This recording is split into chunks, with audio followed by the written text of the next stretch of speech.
Saudara, saya bersyukur pagi hari ini saya masih bisa berdiri melayani Tuhan. Jujur selama seminggu itu saya lelah ya. Dari minggu lalu kunjungan ke jemaat Imlek sedang masih ada Natal Tawanua, bahkan sampai 2 kali kemarin saya ke Sekedong ada pelayanan. Rasanya nggak sanggup lagi berdiri, tapi saya sangat dikuatkan lewat ujian pagi hari ini. Dan kami nggak janjian kalau tema firman-Nya adalah bangkit, ya, bangkit bersama Tuhan untuk kita melihat keajaiban Tuhan, ya, bangkit dari kegagalan bersama Tuhan. Amin, saudara. Puji Tuhan, mari kita siapkan hati kita sungguh-sungguh untuk kita menerima berkat firman Tuhan. Ayat pertama yang saya mau ambil di dalam Amsal 24 ayat 16, kita mau bangkit berdiri bersama-sama untuk membaca firman Tuhan yang pertama ini. Mari Bapak Ibu kita bangkit berdiri. Kita baca sama-sama ayat ini. Amsal 24 ayat yang ke-16. Amsal 24 ayat ke-16, dalam hitungan yang ketiga kita baca sama-sama ayat ini dengan suara keras. 1, 2, 3. Sebab 7 kali orang benar jatuh, namun ia bangun kembali, tetapi orang fasik akan roboh dalam bencana. Puji Tuhan, silakan duduk.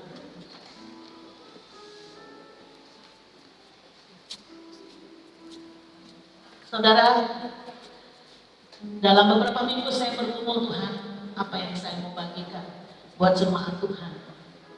Kalau ayat ini datang kepada saya, tentunya lebih dulu mengingatkan saya. Manusia normal itu manusia normal itu yang dia inginkan adalah sebuah keberhasilan, kesuksesan. Kalau ada yang saya tanya di antara saudara, ada yang mau gagal di sini? Nggak ada ya. Orang kerja pasti mau sukses. Pelayanan juga pastinya mau sukses. Kuliah pasti maunya tamat dengan nilai baik. Nggak ada manusia yang hidupnya mau gagal. Paling alergi sebenarnya yang namanya kegagalan. Tapi pada akhirnya kita menghadapi kenyataan bahwa banyak kali justru anak-anak Tuhan, bahkan hamba-hamba Tuhan, menghadapi kegagalan demi kegagalan. Kalau ayat ini bilang sebab 7 kali orang benar jatuh, saudara coba pikir ya, jatuh ini sebenarnya gagal, kata lainnya. Dikatakan orang benar itu jatuh. Orang benar bisa jatuh, bisa. Hamba Tuhan bisa jatuh, bisa gagal, bisa. Hamba Tuhan pun ada bilang, hamba Tuhan gak mungkin gagal, gak mungkin jatuh. Selagi masih manusia pasti bisa gagal, bisa jatuh. Tapi kabar baiknya dikatakan, namun ia bangun kembali. Nah itu yang luar biasa, saudara. Kalau di tahun 2022 kita banyak kali gagal dan terus gagal, jatuh lagi, bangun lagi, jatuh lagi. Kalau dikatakan 7 kali, ini sebenarnya kiasan. Bukan berarti nanti kita sampai 7 kali kata firman Tuhan. Kalau lebih dari 7 kali ini apa nih maksudnya? Bukan penghitungan 1, 2, 3 sampai 7, saudara. 7 ini angka sempurna. 7 ini angka di mana Tuhan beristirahat pada waktu penciptaan. Dari hari pertama sampai hari ke-6 Allah bekerja menciptakan langit bumi. Hari ke-7 dia istirahat. Itulah disebut hari Sabat, hari perhentian, hari kudusnya Tuhan, hari sucinya Tuhan. Bersyukur jemaat Tuhan udah ngerti. Kalau dia punya warung, dia punya apa, tutup hari Minggu. Betul, saudara.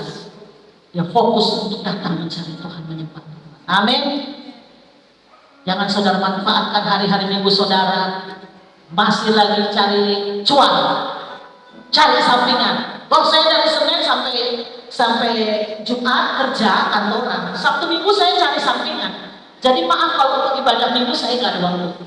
Itu udah salah besar. Ini konsep firman Tuhan sudah jelas. Hari ketujuh adalah hari perhentian, hari beristirahat, hari sabatnya Tuhan. Nah, mungkin saya mau kupas sedikit tentang orang benar, ya. Mungkin ada banyak yang belum mengerti siapa sih orang benar itu. Ya, kalau di dalam Galatia ayat 2, Galatia pasal 2 ayat 16, saudara buka Galatia pasal 2 ayat 16, dikatakan, bisa ditampilkan. Galatia pasal 2 ayat 16 dikatakan, kamu tahu bahwa tidak seorang pun yang dibenarkan oleh karena melakukan hukum Taurat, tetapi hanya oleh karena iman dalam Kristus Yesus. Sebab itu kami pun telah percaya kepada Kristus Yesus, supaya kami dibenarkan oleh karena iman dalam Kristus dan bukan oleh karena melakukan hukum Taurat. Kalau zaman dulu melakukan hukum Taurat itu orang benar, zaman perjanjian lama. Tapi masuk pada zaman anugerah, zaman perjanjian baru, di mana Kristus sudah menebus dosa manusia. Orang benar itu adalah orang yang percaya imannya kepada Kristus Yesus. Amin. Siapa orang benar? Ayo, harus disebut. Siapa orang benar? Orang yang beriman di dalam Kristus Yesus. Bilang sebelahnya, kamu orang benar. Ayo bilang, kasih tahu, kamu orang benar. Amin. Kita orang-orang benar karena kita beriman, percaya dalam Yesus Kristus. Itulah yang membenarkan kita. Jadi jangan lagi kita suka menyalahkan orang. Oh, saya benar, dia salah. Jangan suka menuduh-nuduh, dia nggak benar, dia nggak beres. Jangan suka menuding-nuding. Periksa dulu, benarkah kita hidup di hadapan Tuhan?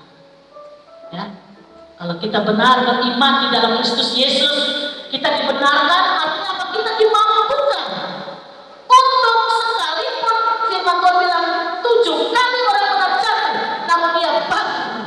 Amin. Itu bedanya, saudara. Orang yang di dalam Kristus dengan orang yang di luar Kristus. Tadi saya sudah singgung banyak kali manusia takut gagal. Nggak ada kamusnya manusia itu mau gagal. Tapi faktanya anak Tuhan banyak gagal kok.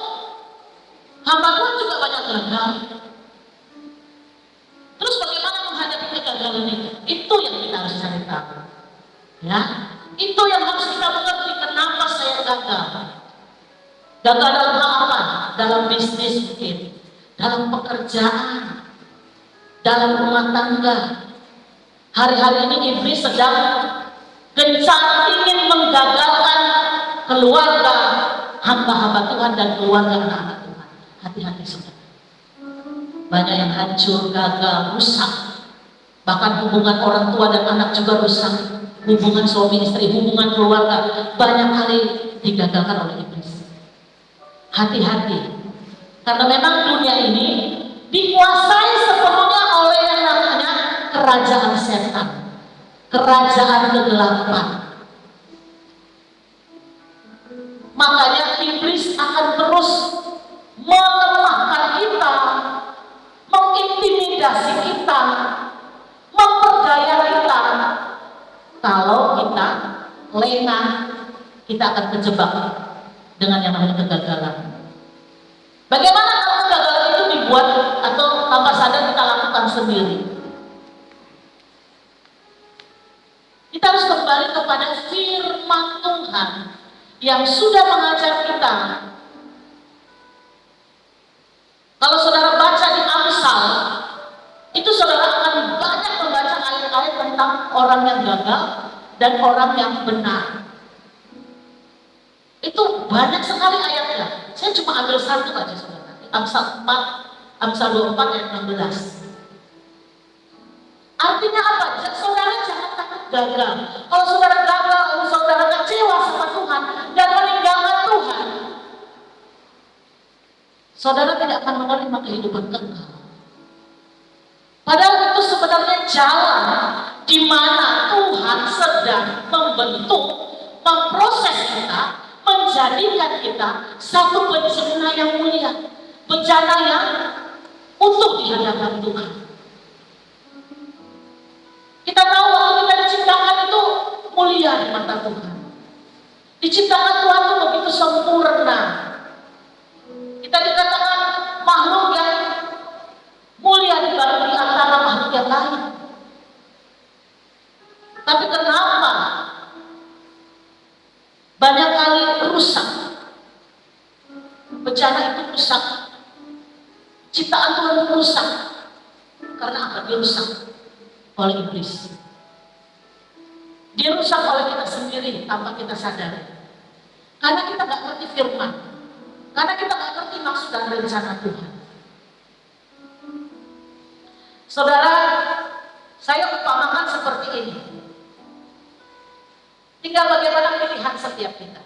Ya, seorang Theodore Roosevelt, kalau nggak salah ini Perdana Menteri Inggris atau kalau nggak salah ini, berkata seperti ini: satu-satunya orang yang tidak pernah melakukan kesalahan adalah orang yang tidak pernah melakukan apa-apa. Saya bacakan sekali lagi: satu-satunya orang yang tidak pernah melakukan kesalahan adalah orang yang tidak pernah melakukan apa-apa. Saudara, karena takut gagal, takut salah, akhirnya nggak berani lakukan apa-apa. Betul apa ini? Cari aman aja lah, udah diem-diem aja lah. Soalnya saya begini, salah lagi. Saya lakukan yang ini, gagal lagi. Akhirnya nggak melakukan apa-apa. Justru itu kesalahan besar buat saudara. Kalau saudara belajar melakukan firman Tuhan, ya udah deh Tuhan, saya mau memaafkan.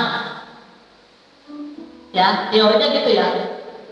Harus saling memaafkan misalnya. Harus saling mengampuni. Bahkan firman Tuhan bilang apa? Kasihilah musuhmu. Ya, berkati dia. Doakan dia. Berkati dia dengan doa-doamu. Bahkan kalau pinjamkan apa yang kamu punya, itu bicara sama musuh. Saya percaya jemaat Tuhan itu bukan musuh kita ya, amin. Sesama kita pelayan Tuhan bukan musuh, bukan. Tapi di balik itu ada spirit di mana iblis mau menggunakan segala cara untuk membuat kita gagal paham. Nah, ini ada istilah-istilah baru sekarang yang namanya gagal paham. Pertama, gagal paham dengan firman Tuhan. Dia mengartikan firman Tuhan itu salah, sampai akhirnya aplikasinya waktu melakukannya juga jadi salah. Atau mungkin salah kita gagal fokus. Nah, jangan pikir gagal itu hanya bisa pekerjaan, rumah tangga, masalah hubungan. Seringkali kita gagal paham dengan firman, betul nggak? Saya juga seringkali gagal paham. Ini maksudnya apa ya Tuhan? Apakah saya harus lakukan ini? Ketika saya memaknai firman itu dengan versi saya lakukan. Oh, ternyata orang bisa salah ngerti, orang bisa salah paham. Oh, ternyata bukan itu. Saya coba lagi gali firman. Sampai hari ini saya belajar lagi, orang benar itu yang seperti apa itu? Pelayan Tuhan, hamba Tuhan itu seperti apa ya? Terus menggali firman itu. Biar kita nggak gagal paham dengan pesan-pesan Tuhan. Apalagi sekarang kalau saudara nonton di media sosial, terlalu banyak ajaran. Bingung nggak tuh? Entah mana benar. Masing-masing mempertahankan kebenarannya sendiri. Jadi mari sebenarnya pertama kita jangan gagal fokus dengan firman Tuhan. Amin. Gagal paham dengan firman Tuhan. Ininya dulu dibenerin saudara. Mindset firman Tuhannya dulu yang kita benerin. Kalau ininya udah benar, ya, udah kudus, udah sesuai firman Tuhan yang kita dapat, minta terus pengertian sama Roh Kudus. Roh Kudus, aku udah denger nih, secara akal manusia aku bisa nangkep. Tapi lewat pimpinan kekuatan Roh Kudus, mampukan saya. Kalau saya mau belajar mengampuni, bagaimana caranya? Aplikasinya. Melakukannya seperti apa? dengan logika manusia. Nggak nyampe, saudara. Logika manusia itu nggak nyampe untuk mengerti sepenuhnya kehendak Tuhan. Pasti kita gagal. Jadi minta sama Roh Kudus, karena Dia Roh penolong. Amin. Roh penghibur. Beri pengertian. Tapi ketika kita diberi pengertian pun, waktu kita melakukannya pasti ada rasa sakitnya juga. Betul apa iya? Karena daging ini hanya untuk yang enak-enak loh, saudara. Daging ini kitanya yang nyaman-nyaman aja. Dagingnya manusia kita nih menuntut hal-hal yang kesenangan duniawi. Rasanya dia mau berontak kalau dia mau melakukan firman Tuhan. Gak enak Tuhan melakukan firman Tuhan ini. Apalagi suruh mengampuni, memaafkan, melupakan, udahlah. Gak ada manusia yang mampu melakukan. Tapi ketika kita melibatkan Roh Kudus, ketika kita terus meminta Tuhan, beri saya pengertian demi pengertian, pada akhirnya saudara bisa bangkit lagi. Seberapa banyak saudara jatuh dan gagal, sebanyak itulah anugerah Tuhan. Nikmati, kau rasakan bagaimana pembelaan Tuhan. Amin. Saya pernah bilang, selama kita jatuh di dalam tangan Tuhan, semua berubah. Sebab tangan Tuhan itu tidak melemparkan kita jauh dari kasih karunia-Nya. Justru tangannya semakin erat memegang tangan kita, memegang hidup kita. Kita bangkit lagi, Tuhan bilang ayo bangkit lagi, bangun lagi Tuhan, semangat lagi. Kadang saya sering praktekkan yang namanya self-talk, bahasa Inggris nih, self-talk, ngomong pada diri sendiri. Sambil berkaca tuh saudara, saya mau memotivasi diri saya dulu nih, sebelum saya motivasi orang. Ketika saya lagi lemah atau ketika saya menghadapi situasi yang gak nyaman, saya cuma bilang, ayo Amin, kamu bisa kok. Kamu bisa bangkit. Kamu bisa melakukan jauh yang lebih besar dari itu. Saya ngomong pada diri sendiri depan kaca. Ayo kamu bisa. Hai jiwaku, bangun, bangkit. Ada Tuhan kok. Ada Tuhan yang besar. Lalu tadi bilang apa? Kita punya Tuhan yang besar. Mau sebesar apapun masalah saudara, itu lebih besar dari kekuasaan Tuhan. Amin. Itu lebih besar dari karya Tuhan yang saudara sudah dengar, sudah terima dalam hidup saudara. Ayo, jangan takut lagi. Bangkit ya, bangun. Ayo semangat lagi. Saya sering ngomong dengan diri sendiri. Kalau mungkin orang lihat gini ya, orang kalau ngomong sendiri, senyum-senyum sendiri, dilihat orang, ngapain orang itu? Saya bilang orang gila kan? Tapi di dalam tubuh kita ini kan ada jiwa, ada roh. Bisa kita ajak ngomong nih, dia bisa nurut. Bahkan ada kesaksiannya begini, jangankan tubuh kita, barang aja kita perintahkan dia nurut, asalkan kita lakukan dengan iman. Iman kepada siapa? Iman kepada Yesus Kristus. Saya pernah dengar seorang pedagang, dia punya gudang. Kalau ada gudang pasti barangnya banyak. Ketika barangnya berkumpul penuh di gudang, nggak bergerak nih saudara. Stres lah dia, mati lah dia di situ. Apa yang dia lakukan? Ketika dia percaya kepada Tuhan, dia beriman sungguh-sungguh dan melalui perkataannya, semua bisa terjadi. Dia cuma bilang begini sambil pegang barang yang ada di gudang dia. Kamu hari ini pergi ya, pergi sana, habisin di gudang. Dia diperintahkan, habis, semuanya habis. Dia tentukan sendiri mau berapa lama, mau seminggu, dalam waktu seminggu habis barangnya. Dibeli orang, pergi kamu dari sini, seperti itu. Dan memang omsetnya naik. Itu kembali kepada iman kita kok.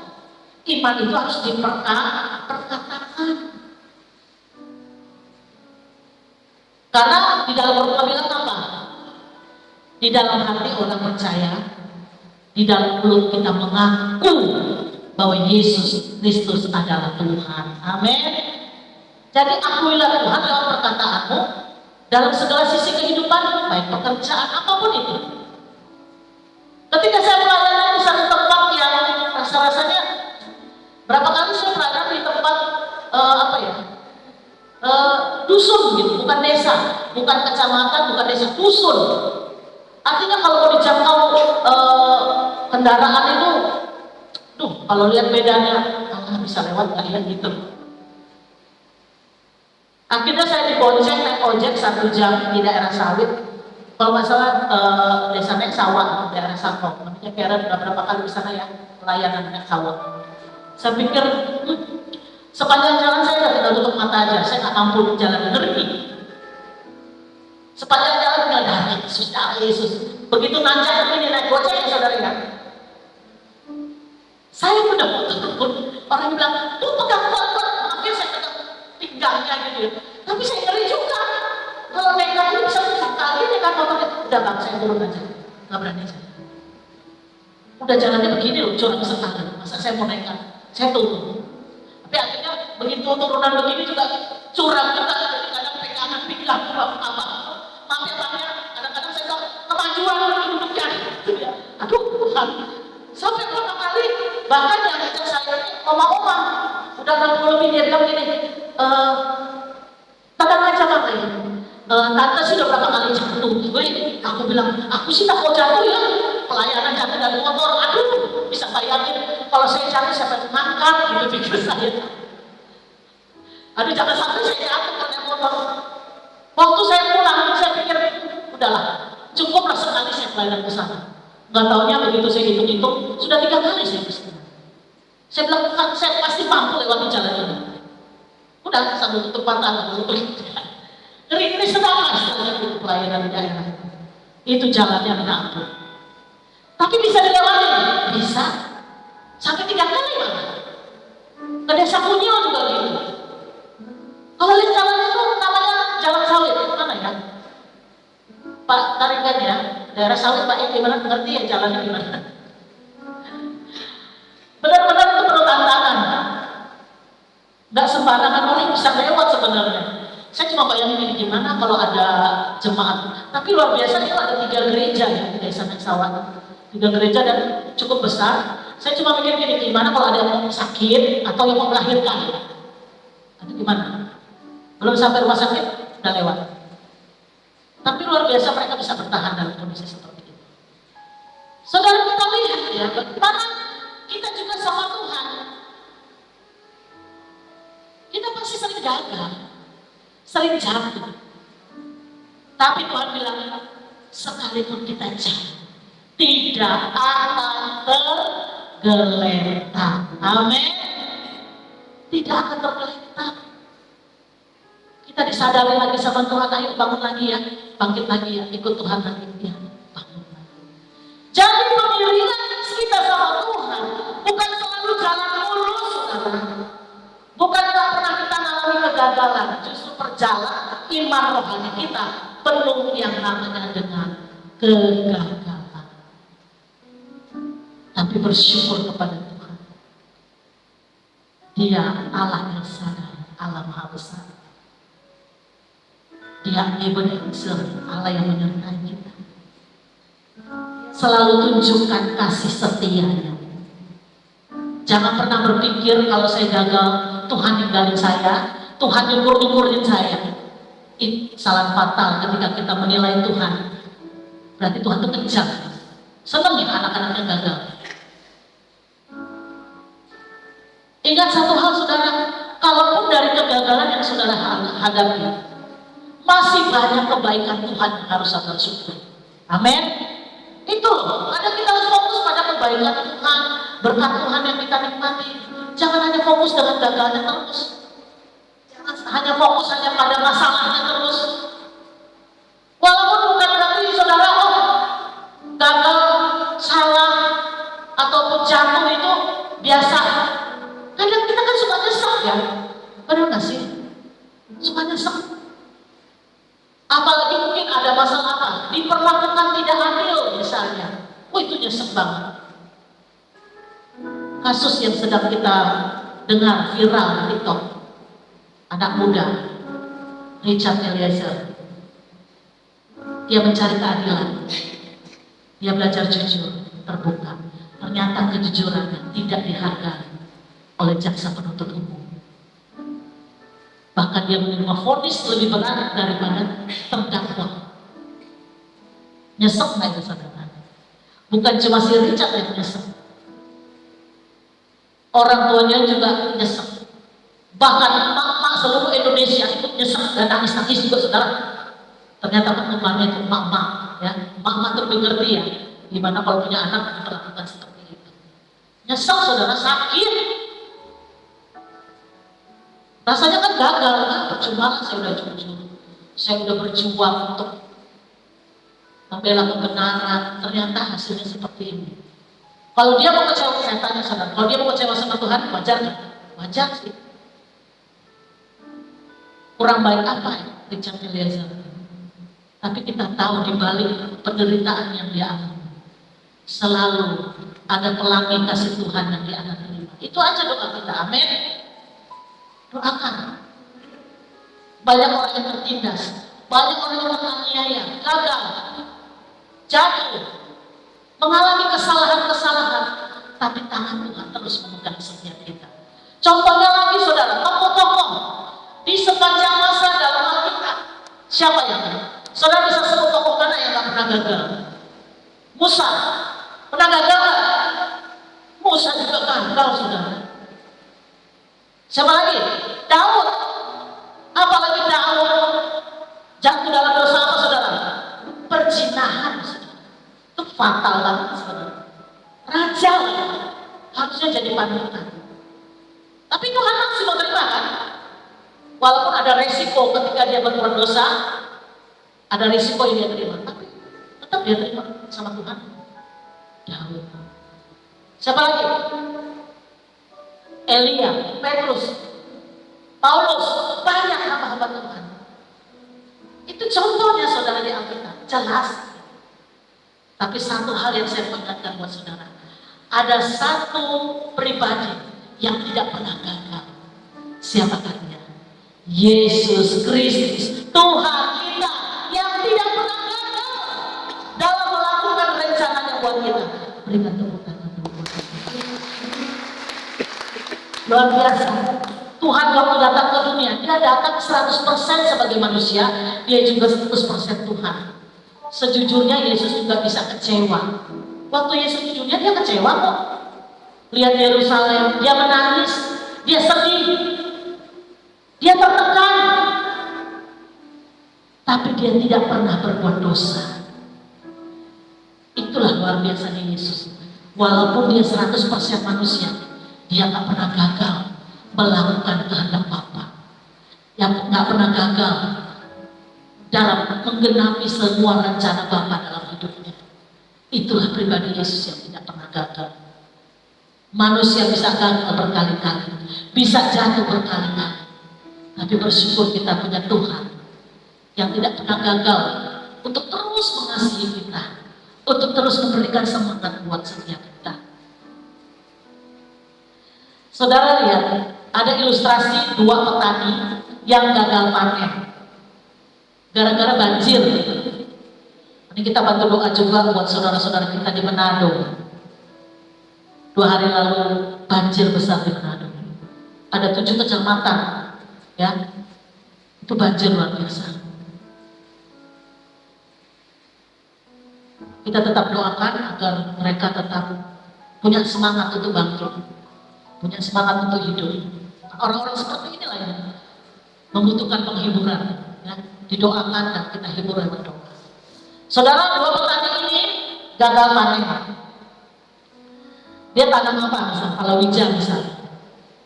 Ketika tanamannya rusak, lihat respon mereka berdua. Ada perbedaan respon. Yang satu, tiap pagi dia lihatin sawahnya, aduh, rusak total. Ini padahal masa depan saya. Di sini semua modal saya udah habis untuk tanam ini. Dia meratap, dia menangis, dia hanya bengong-bengong tiap pagi. Begitu aja kerjanya. Tapi bedanya yang satu lagi, dia bangun pagi, dia lihat banyak rusak. Saya harus perbaiki. saya akan tanam lagi. Dia tanam lagi, dia perbaiki lagi, dia bangkitkan semangatnya. 3 bulan kemudian, yang satu masih merantap, yang satu masih mengeluh-ngeluh, yang satu sudah panen, dan akhirnya mendapat hasil dari panen yang sudah dia kerjakan, yang sudah dia perbaiki. Sekarang bagaimana respon saudara? Itu kembali kepada masing-masing kita. Apakah saudara mau terus terpuruk, terus merantap, terus menyesali, nggak bisa move on, ingat-ingat lagi dulu, seandainya kalau saya udah panen sekarang, kelipatan udah berapa kali lipat ya keuntungan saya. Sedangkan yang satu dia bangkit, dia nggak banyak ngomong, dia lakukan, dia perbaiki. Artinya apa saudara? Mari lihat segala musibah, bencana, kegagalan yang kita hadapi. Lihat sisi positifnya. Ternyata di balik itu semua, Tuhan mau membentuk kita jadi karakter yang kuat, tangguh. Sekalipun keadaan terpuruk, kita masih bisa bangkit. Kita masih bisa berjalan tegak menghadap Tuhan dengan penuh keyakinan, dengan penuh kemenangan, saudara. Jangan ingat-ingat lagi yang dulu, saudara. Kalau ingat-ingat yang lagi yang dulu itu masih bikin kita jadi lemah. Berjalan bersama Tuhan. Tetap ada kemenangan yang dari Tuhan. Kemenangan yang hilang gemilang, saudara. Mungkin hari ini saudara belum melihat. Atau mungkin sampai hari ini saudara lihat belum ada tanda-tandanya nih. Belum ada gejala-gejala mau sukses nih. Jangan aja, saudara. Terus ikuti langkah kaki Tuhan. Berjalan dengan iman. Berjalan dengan penuh pengharapan.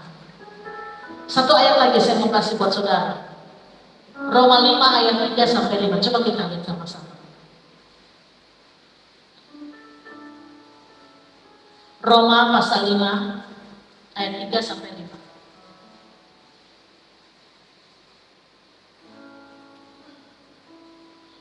Saya akan bacakan.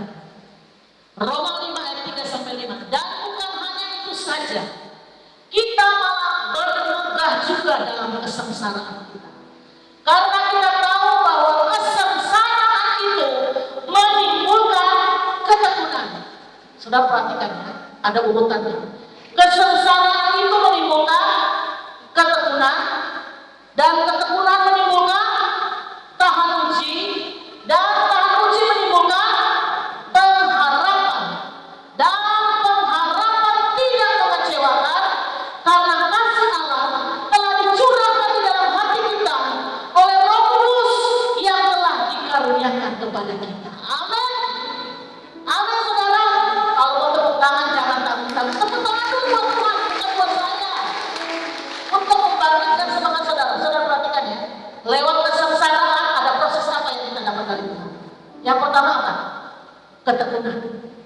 Saudara sudah bisa terus bertekun ya di dalam kesengsaraan. Yang kedua, proses apa lagi?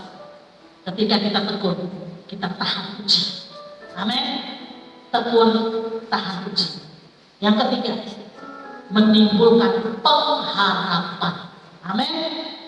Tekun, tahan uji, ada pengharapan. Dan pengharapannya tidak mengecewakan.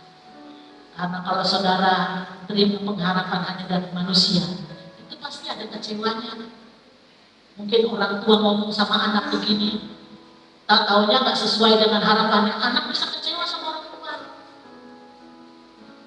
Tapi kalau Tuhan yang sudah berjanji, kesengsaraan itu menimbulkan ketekunan, tahan uji, pengharapan yang tidak akan mengecewakan, karena itu di dalam rancangan dan rencana Tuhan di dalam Kristus Yesus.